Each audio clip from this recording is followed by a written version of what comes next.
अस्सलाम वालेकुम नाज़रीन, तेलंगाना एक्सप्रेस में आपका इस्तकबाल है। मैं हूं सानिया। न्यूज़ की शुरुआत करते हैं हेडलाइंस से। रियासत में किसानों के पैदा करदा अनाज के हर दाने की खरीदारी की जा रही। मूसा की बहाली के मंसूबे से न सिर्फ नौजवानों को रोजगार मिलेगा बल्कि शहर के लोगों का तर्ज जिंदगी भी बेहतर होगा। सेक्रेटेरिएट में CPM के वफद की मुलाकात के मौके पर वज़ीर आला रेवंत रेड्डी का इंकशाफ। रियासती वज़ीर पूनम प्रभाकर ने पेट्रोल और डीजल की बढ़ती हुई कीमतों से किसानों को धोखा देने का लगाया इल्जाम।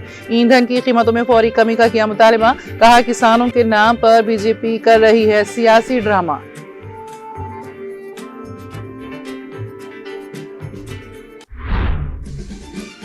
BRS हैदराबाद के हर घर को 24 घंटे पीने के पानी की फराहमी को यकीनी बनाएगी। कुकटपल्ली में पार्टी कारकुनों के एक इजलास से कारगुजार सदर BRS KTR का खिताब।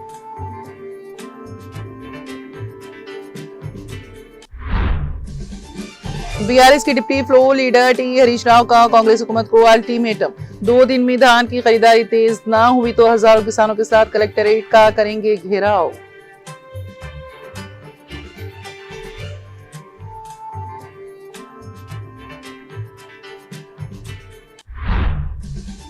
तेलंगाना में 28 मई से गरज चमक के साथ बारिश की पेश कयासी। ज्यादा से ज्यादा दर्जे हरारत 41 से 44 डिग्री सेल्सियस के दरमियान रहने का इम्कान।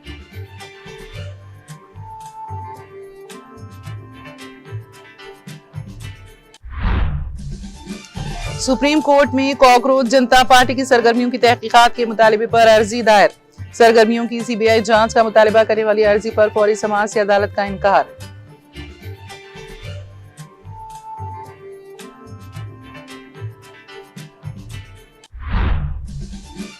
बेमिसाल मोहब्बत की जीती जागती इमारत है ताजमहल। आलमी शोहरत याफ्ता ताजमहल का दीदार करने के बाद अमेरिकी वज़ीर खारिजा मार्को रूबियो का बयान।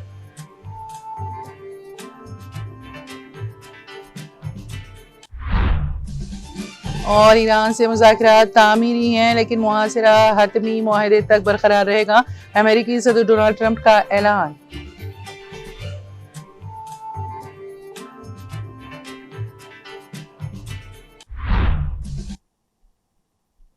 और अब खबरों की तफसील। वज़ीर आला रेवंत रेड्डी ने कहा है कि हम रियासत में किसानों के पैदा करदा अनाज का हर दाना खरीद रहे हैं।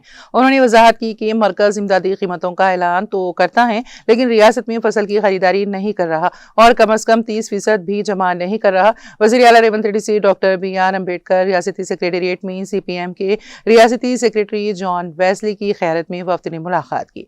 इस मौके पर वफ़द ने रियासत में तवील अरसे से इल्तिबा का शिकार मजदूरों की कम अज कम उजरत में इजाफे के फैसले पर वज़ीर आला रेवंत रेड्डी का शुक्रिया अदा किया। इस मौके पर मुख्तलिफ उमूर पर वज़ीर आला ने रद्द अमल देते हुए कहा कि किसानों की पैदा करदा अनाज का हर दाना खरीद रहे हैं। मगरबी बंगाल असेंबली इंतखाबात के बायस हमाली मजदूर वहां चले गए तो इसकी वजह से यहाँ कुछ किल्लत पैदा हुई है और शदीद गर्मी की वजह से दोपहर के वक्त काम नहीं हो पा रहा।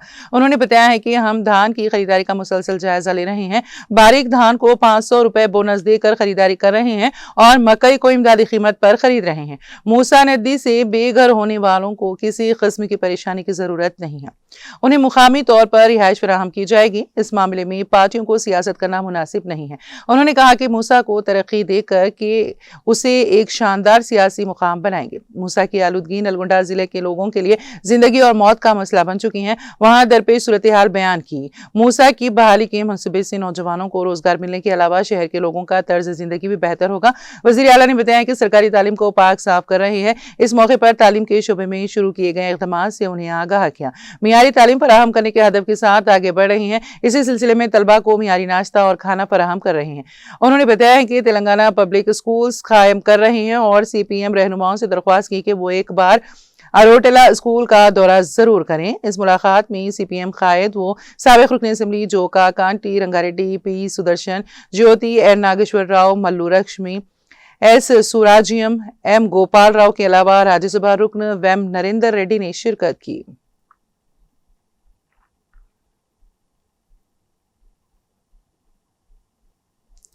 तेलंगाना के वजीर बराए ट्रांसपोर्ट और पसमानदा तबकात पूनम प्रभाकर ने पीर के रोज भारतीय जनता पार्टी बीजेपी की क़यादत वाली मरकजी हुकूमत पर पेट्रोल और डीजल की बढ़ती हुई कीमतों से किसानों को धोखा देने का इल्जाम लगाते हुए इसकी रेतु गोसा बीजेपी भरोसा यात्राओं को किसानों के नाम पर सियासी ड्रामा करार दिया है।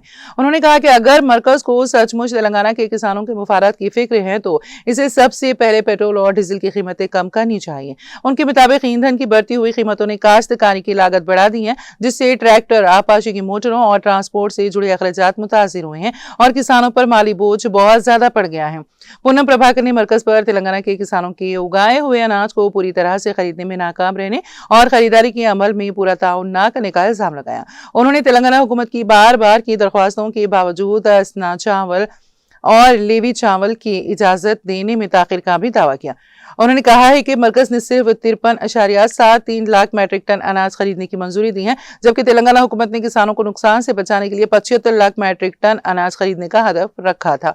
उन्होंने बताया है कि रियासती हुकूमत ने 8,575 धान खरीदारी मराकज कायम किए हैं और जंगी बुनियादों पर अनाज की खरीदारी की जा रही है। वजीर के मुताबिक रियासत ने फील्ड में 21 करोड़ बोरियां दस्तियाब कराई हैं और अब तक 51 लाख मैट्रिक टन अनाज खरीदा जा चुका है। उन्होंने कहा कि कम अज कम इमदादी कीमत के लिए 8,749 करोड़ रुपए पहले ही बराह रास्त किसानों के बैंक खातों में जमा कराए जा चुके हैं। पूनम प्रभाकर ने किसानों से अपील की है कि वो बीजेपी लीडरों से सवाल करें और मरकज से तेलंगाना में पैदा होने वाले एक एक अनाज की खरीदारी का मुतालबा करें। उन्होंने दोहराया कि तेलंगाना हुकूमत किसानों के साथ मजबूती से खड़ी रहेगी और उन्होंने मरकज से पूरी खरीदारी में मदद के साथ साथ ईंधन की कीमतों में फौरी कमी का मुतालबा किया।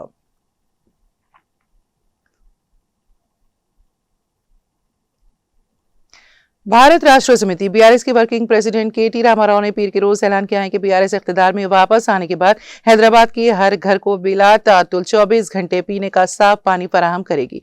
कुकटपल्ली में पार्टी कारकुनों की एक इजलास से खिताब करते हुए केटीआर ने कहा कि साबिका बीआरएस हुकूमत ने तेलंगाना को बिजली की कमी का सामना करने वाली रियासत से बदल कर बिला तातुल बिजली की फराहमी वाली रियासत बना दिया था और इसी तरह वो शहर में 24 घंटे पीने के पानी की फराहमी की जमानत देंगे। उन्होंने याद दिलाया कि तेलंगाना की तश्कील से पहले कांग्रेस के दौरे हुकूमत में इस खित्ते को बिजली की शदीद कटौतियों और पीने के पानी की किल्लत का सामना था, जिसकी वजह से आवाम को एहतजाज और तहरीकें चलाने पर मजबूर होना पड़ा था। के चंद्रशेखर राव की क़यादत में साबिका बीआरएस हुकूमत की कामयाबियों पर रोशनी डालते हुए केटीआर ने कहा कि अलहदा रियासत के क़याम के बाद 24 घंटे बिला तातुल बिजली की फराहमी और मिशन भगीरथा तारीखी इक़दाम बन चुके हैं। उन्होंने कहा कि जिस शख्स ने तेलंगाना को 24 घंटे बिजली फराहम की वो केसीआर है और जो शख्स हैदराबाद को 24 घंटे पीने का पानी फराहम करेगा वो भी केसीआर है। उन्होंने मजीद कहा कि बीआरएस के इख्तिदार में वापसी के बाद वो जाती तौर पर इस प्रोग्राम पर अमल दरामद की जिम्मेदारी लेंगे। केटीआर ने मजीद इल्जाम लगाया है कि कांग्रेस की पॉलिसियों ने हैदराबाद के रियल एस्टेट सेक्टर को बुरी तरह मुतासिर किया है, जिसकी वजह से तामीराती सरगर्मियों में सुस्त रवैया आई है और लाखों कारकुनों का रोजगार छिन गया है। उन्होंने यकीन दहानी कराई है कि मुस्तकबिल की बीआरएस हुकूमत तामीराती मजदूरों और सेंटरिंग वर्कर्स के लिए इंश्योरेंस और वेलफेयर स्कीमें मुतारिफ कराएगी। बीआरएस वर्किंग प्रेसिडेंट ने यह ऐलान भी किया है कि पार्टी की आइंदा रुकनियत साजी की मुहिम मुकम्मल तौर पर डिजिटल तरीके से चलाई जाएगी। उन्होंने कहा कि रजिस्ट्रेशन का अमल और कमेटी की तश्कील की मश्क 50 से 60 दिनों तक जारी रहेगी, जिसके दौरान पार्टी कारकुनों के लिए तरबियती सेशन भी मुनक्कद किए जाएंगे। इजलास के दौरान केटीआर ने वोटर लिस्टों के स्पेशल इंटेंसिव रिवीजन के बारे में भी बात की है और पार्टी कारकुनों पर जोर दिया है कि वो मुबैना फर्जी और डोल पिक्ड वोटों के खिलाफ होशियार रहे। उन्होंने बूथ सतह के कारकुनों से अपील की है कि वो इस बात को यकीनी बनाएं कि हकीकी वोटर्स अपने वोट के हक से महरूम ना हो और वोटर लिस्ट की दुरुस्तगी के अमल के दौरान अवाम की बढ़ चढ़ कर मदद करें।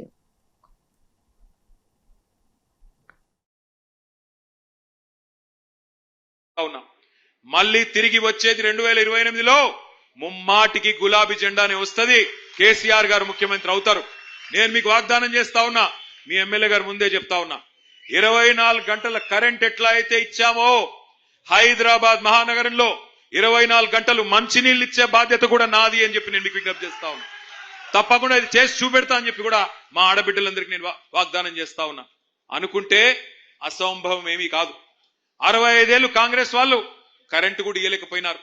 వ్యవసాయానికి కరెంట్ ఇవ్వలేదు, హైదరాబాద్ లో ఇళ్లలో కరెంట్ ఇవ్వలేదు, ఆఖరికి పరిశ్రమలకు కరెంట్ ఇవ్వకపోతే వారానికి 3 రోజులు మా కుత్బుల్లాపూర్ లో శివారు ప్రాంతాల్లో ఉండే మరి పరిశ్రమలు మూత పెట్టుకునే పరిస్థితి.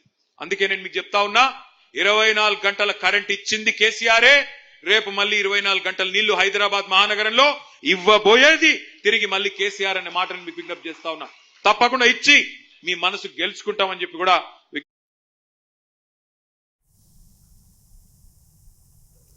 तेलंगाना में धान की खरीदारी के मामले पर बीआरएस के deputy floor leader T Harish Rao ने कांग्रेस हुकूमत पर शदीद तनकीद करते हुए कहा कि हुकूमत मिशन मोड में नहीं बल्कि कमीशन मोड में काम कर रही है। उन्होंने वजीर आला रेवंत रेड्डी को सख्त इंतबाह देते हुए कहा है कि अगर 2 से 3 दिन के अंदर धान की खरीदारी में तेजी न लाई गई, लॉरियों और गिनी बैग्स की मुनासिब फराहमी ना की गई और किसानों से बगैर कटौती के धान ना खरीदा गया तो वो खुद हजारों किसानों के साथ मिलकर कलेक्टरेट का गैर मुअय्यना मुद्दत तक घेराव करेंगे। पीर की सुबह हरीश राव ने जिला सिद्दीपेट की अर्बन मंडल की इंसानपली गांव में कायम धान खरीदारी मरकज का दौरा किया। इस दौरान उन्होंने कई दिनों से खरीदारी मराकज में परेशान हाल किसानों से मुलाकात की और उनके मसाइल सुने। बाद हज़ार मीडिया से बात करते हुए उन्होंने कहा है कि रियासती हुकूमत की लापरवाही के बायस लाखों किसान शदीद मुश्किलात का शिकार हैं। उन्होंने इल्जाम लगाया कि हुकूमत यूरिया सप्लाई, बिजली और रैतु बंधु स्कीम के निफाज में नाकाम रही है और अब धान खरीदारी में भी मुकम्मल तौर पर फेल हो चुकी हैं। हरीश राव ने कहा है कि साबिक वज़ीर आला के चंद्रशेखर राव के दौर में कभी किसानों को ऐसी मुश्किलात का सामना नहीं करना पड़ा। उन्होंने दावा किया कि पहले हुकूमत 90 लाख मैट्रिक टन धान खरीदने की बात कर रही थी, मगर अब सिर्फ 70 लाख टन खरीदने का ऐलान किया जा रहा है, जिससे बाकी धान किसानों को दलालों के हाथों कम कीमत पर फरोख्त करना पड़ेगा। उन्होंने इल्जाम लगाया है कि कई मिलर्स किसानों पर दबाव डाल रहे हैं कि हर बोरी में 43 किलो इजाफी धान डालने पर ही माल कबूल किया जाएगा, जिससे किसानों को फी एकड़ तकरीबन 150 किलो तक नुकसान उठाना पड़ रहा है।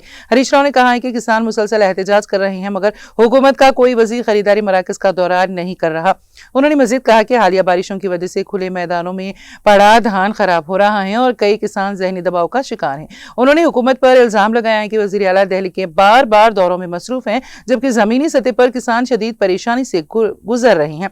हरीश राव ने मुतालिबा किया है कि फौरी तौर पर खरीदारी मराकज पर लॉरियों, गिनी बैग्स और दीगर बुनियादी सहूलियात की फराहमी यकीनी बनाए और किसानों के बकाया जल्द उनके बैंक खातों में जमा किए जाएं।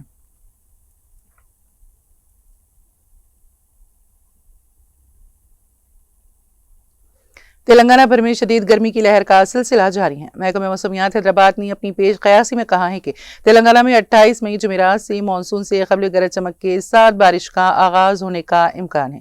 रियासत इस वक्त शदीद गर्मी की लपेट में है और बेशतर अजला में चारशंबे तक ज्यादा से ज्यादा दर्जे हरारत 41 से 44 डिग्री सेल्सियस के दरमियान रहने का इम्कान है। ताहम IMD ने जुमेरात से मौसम में तब्दीली के आसार जाहिर किए हैं। महकमे मौसमियात ने पेश कयासी में कहा है कि आइंदा 3 दिनों के दौरान ज्यादा से ज्यादा दर्जे हरारत में किसी बड़ी तब्दीली का इम्कान नहीं है। इसके बाद अगले 4 दिनों में दर्जे हरारत में बतदरीज 2 से 3 डिग्री सेल्सियस की कमी मुतवक्की है।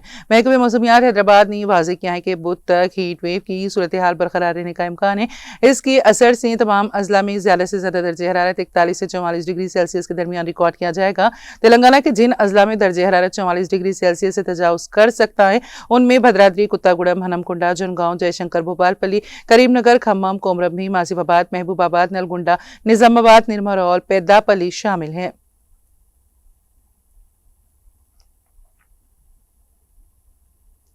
जिले इंतजामिया की जानिब से हर पीर को मुनक्कद होने वाले हफ्तेवारी प्रजावानी प्रोग्राम में पेश की गई दरख्वास्तों की 101 की एक खुशगवार मिसाल दफ्तर कलेक्टरेट जनगांव में देखने में आई, जिसमें दरख्वास्त गुजार जिस्मानी माजूर को महकमे बहबूद जिस्मानी माजूरीन की जानिब से 3 पहिए वाली स्कूटी फराहम की गई।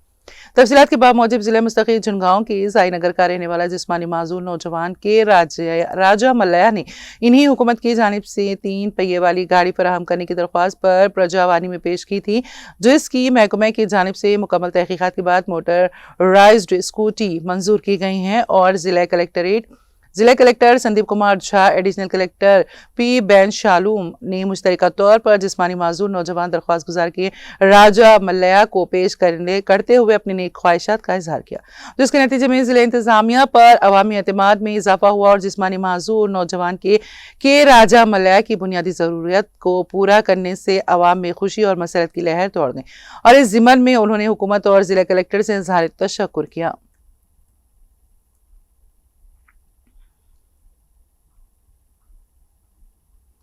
जिला कलेक्टर जुनगांव संदीप कुमार झा ने कहा है कि लाइब्रेरी और कुतुब खाने इल्म के खजाने होते हैं जिनकी हिफाजत और इस्तेमाल अवाम का बिलखुसूस तलबा नौजवानों का अखलाकी फरीजा है। वो डिस्ट्रिक्ट लाइब्रेरी जुनगांव का अचानक दौरा करते हुए दस्तियाब कुतुब का बगौर मुशाहिदा कर रहे थे। उन्होंने अहदेदारों को हिदायत दी कि तलबा के लिए कारआमद बिलखुसूस मुसाबकती इम्तिहानात की तैयारी करने वाले नौजवानों को दरकार जरूरी कुतुब ज़ाया लाइब्रेरी में दस्तियाब रखें। मुख्तलिफ ग्रुप्स के इम्तिहानात की तैयारी करने वाले तलबा को उन्होंने अपने मुताले में इजाफे की खातिर जिले लाइब्रेरी जुनगांव से इस्तेफादा करने का मशवरा दिया।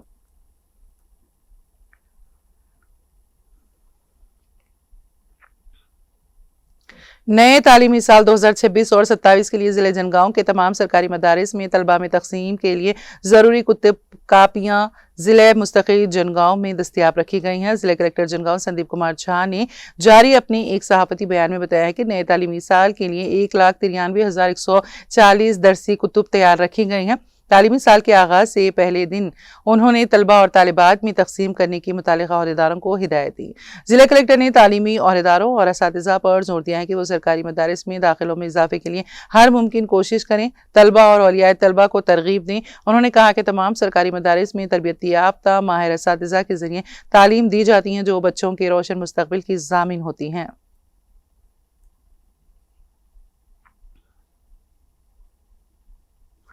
जिले भद्राद्री कोत्तागुड़म की अश्वरावपेट में IKPVOA की हड़ताल चौथे दिन में दाखिल हो गई हैं।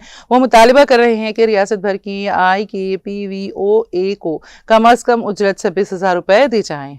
उन्हें सर्च मुलाजिमीन के तौर पर तस्लीम करते हुए HR पॉलिसी का इतलाक किया जाए और अहल VOA को CC के ओहदे पर तरक्की दी जाए। एहतजाजियों ने हुकूमत से मुलाजिमत के तहफ़्फ़ुज़ के साथ साथ हेल्थ इंश्योरेंस और एक्सीडेंट इंश्योरेंस की सहूलत फराहम करने के अलावा दीगर जायज़ मुतालिबात फौरी तौर पर हल करने का मुतालबा किया। बसूरत दीगर वो मरहलेवार हड़ताल में मज़ीद शिद्दत इख्तियार करने का इंतबाह दिया।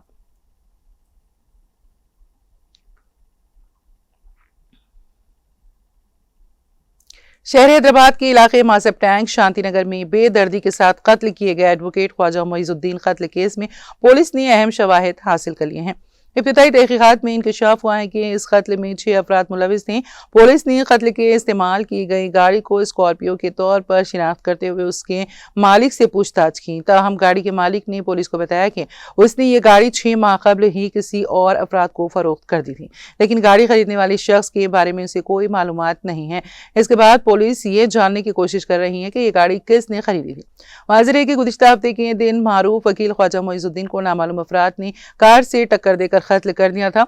वो अपने मकान से कार में रवाना हो रहे थे कि पीछे से तेज रफ्तारी से आने वाली हमलावरों की गाड़ी ने उन्हें टक्कर दे दी। इस वाक़े में मोइजुद्दीन शदीद जख्मी हो गए थे, जिस पर मुकामी अफराद ने उन्हें फौरी तौर पर दवाखाने मुंतकिल किया। ताहम इलाज के दौरान वो जख्मों से जांबर ना हो सके। वारदात के बाद मुलजिमीन वहां से फरार हो गए। हमले के मनाजिर करीब से नस्ब CCTV कैमरों में कैद हो गए हैं। पुलिस ने इस वाक़े पर मुकदमा दर्ज करके तहकीकात का आगाज कर दिया है।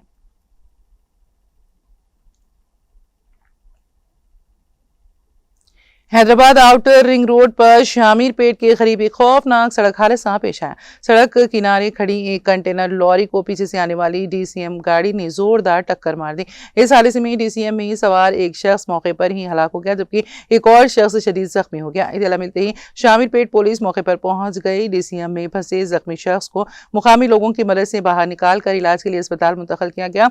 हादसे के बाद आउटर रिंग रोड पर ट्रैफिक बुरी तरह मुतासिर हुई और गाड़ियों की लंबी कतारें लग गई। पुलिस ट्रैफिक को बहाल करने की कोशिश कर रही है। बताया जा रहा है कि हादसे के वक्त करीब में कोई दूसरी गाड़ी मौजूद नहीं थी, जिसकी वजह से एक बड़ा हादसा टल गया।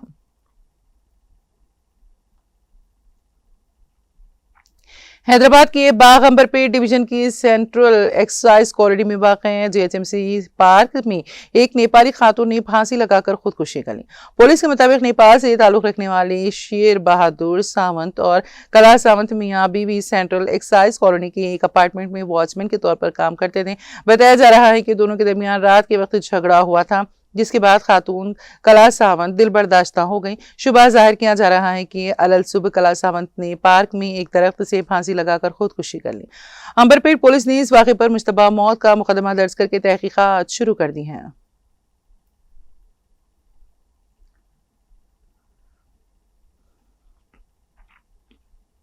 जिले जगतियाल के मेटपल्ली गवर्नमेंट डिग्री कॉलेज में बाहैसियत अटेंडेंट खिदमात अंजाम देने वाली जयकोला लक्ष्मी ने SKNR government arts and science college Jagtial के प्रिंसिपल अशोक पर हरासनी और इंतकामी कार्रवाई का इल्जाम आयद किया है।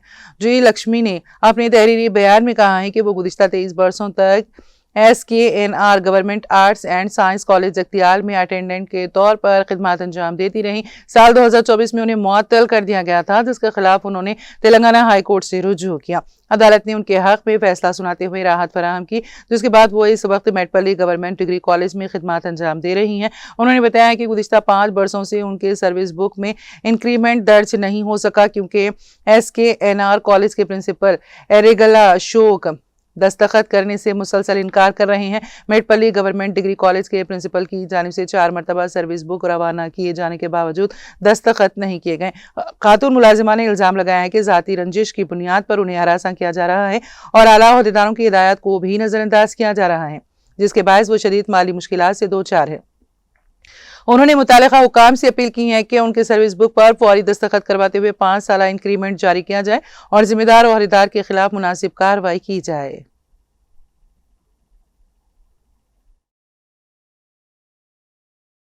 జగిత్యాల జిల్లా జక్కుల లక్ష్మి ఏమైంది? నాకు 27 ఏళ్ల కింద జాబ్ వచ్చింది అటెండర్గా, చదువు లేదు. 25 ఏళ్ళు మంచిగా ఆగింది నా జాబ్. ఒక్క మెమో లేదు. నన్ను ఒక బిడ్డ లెక్క చూసుకున్నారు, ప్రిన్సిపాల్ లెక్చరర్ ఒక చెల్లె లెక్క చూసుకున్నారు. ఇప్పుడు ఈ అడిగారు అశోక్ సార్ నా మీద పగబట్టి ఎవరు? అడిగారు Ashok sir principal Ashok sir SKNR principal నన్ను సస్పెండ్ చేయించిండు. నేను తాగి కాలేజీకి వస్తాను, నేను అమ్మాయిలో పోకన్నాను. నేను చెప్పిన చుట్టమైన కలెక్టర్కి చెప్పిన నాకు ఇది ఎక్కువ పెట్టండి, ఒక్క మెమో లేదు. నేను అటువంటి దాన్ని కాదు. నాకు 5 మనవరాలు ఉన్నారు, 4 కోడలు.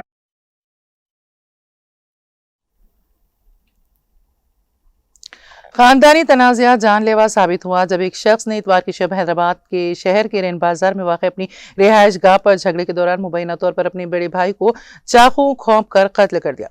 पुलिस के मुताबिक अमान नगर के साकिन मोहम्मद रज़ाक 62 साल और आशा बेगम 56 साल के 2 बेटे और 3 बेटियां हैं। बेटियां शादीशुदा हैं, जबकि दोनों बेटे मोहम्मद हबीब पाशा उर्फ समीर 25 साल और मोहम्मद फारूक पाशा उर्फ छोटू बाबा 22 साल एक बेकरी में काम करते हैं। खानदान के अफराद ने पुलिस को बताया है कि हबीब पाशा हालिया दिनों में अक्सर नशे की हालत में घर वापस आता था और अपनी वालिदा और बहन के साथ बदसलूकी करता था। बताया जाता है कि फारूक पाशा ने अपने बड़े भाई के रवैये पर कई मरतबा उसे समझाने और रोकने की कोशिश की थी, जिसके बायस दोनों भाइयों के दरमियान कशीदगी बढ़ गई थी। इतवार की शब एक बार फिर उस वक्त घर में शदीद झगड़ा शुरू हो गया जब हबीब पाशा ने मुबैना तौर पर नशे की हालत में घर वालों के साथ बदजबानी की। इसी दौरान तैश में आकर फारूक पाशा ने मुबैना तौर पर अपने भाई पर चाकू से हमला कर दिया, जिसके नतीजे में वो शदीद जख्मी हो गया और मौके पर ही फौत हो गया। इत्तला मिलने पर रेन बाजार पुलिस मौके पर पहुंची और तहकीकात का आगाज कर दिया। पुलिस ने ताहाल इस मामले में मुलजिम की गिरफ्तारी की तस्दीक नहीं की गई। ताहम जराये से मालूम हुआ है कि मुलजिम ने खुद को पुलिस के हवाले कर दिया।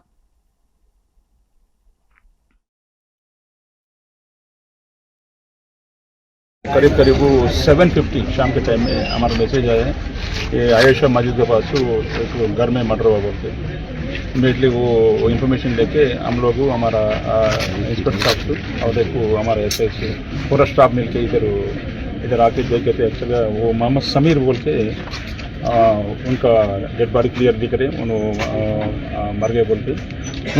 उनका सगे भाई मोहम्मद फारूक एलियासु छोटा बा और दोनों के बीच में वो फैमिली से बारे में लड़ाई हो रही, उसके बारे में उनको सगा ब्रदर उसको मर्डर कर दिया बोल के उन्होंने वो एक्सेप्ट कर रहे। Is our custody right no. उसको भी वो राइट हैंड को उसको भी मार लगा।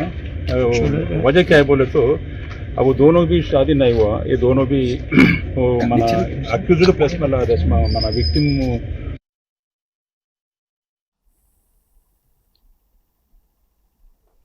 तेलंगाना एक्सप्रेस में अब वक्त हुआ एक ब्रेक का। ब्रेक के बाद भी खबरों का सिलसिला जारी रहेगा।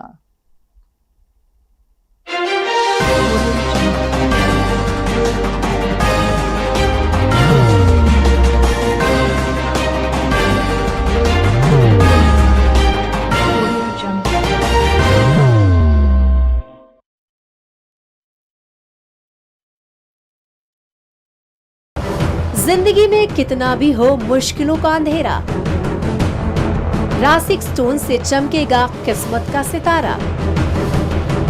सीधे खानों से निकालकर तराशा गया और डॉक्टर रोशन और डॉक्टर MM रजा के ज्ञान से संवारा गया।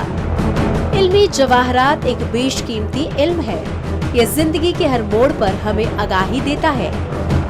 हमारी नाकामयाबी, कारोबार में परेशानी, शादीशुदा जिंदगी में तनाव, औलाद की परेशानी, प्यार के मसाइल, लव मैरिज, पैसों की तंगी, पढ़ाई में असफलता, सेहत में खराबी, क्या यही है जिंदगी? कैसे मिलेगी हमें इन सब से राहत? इस सब मुश्किलों से निजात पाने के लिए जेमोलॉजिस्ट डॉक्टर रोशन और डॉक्टर MM रजा से एक मुलाकात बदल सकती है जिंदगी और तकदीर दोनों।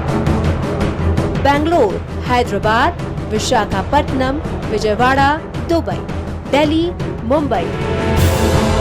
One visit can change your life.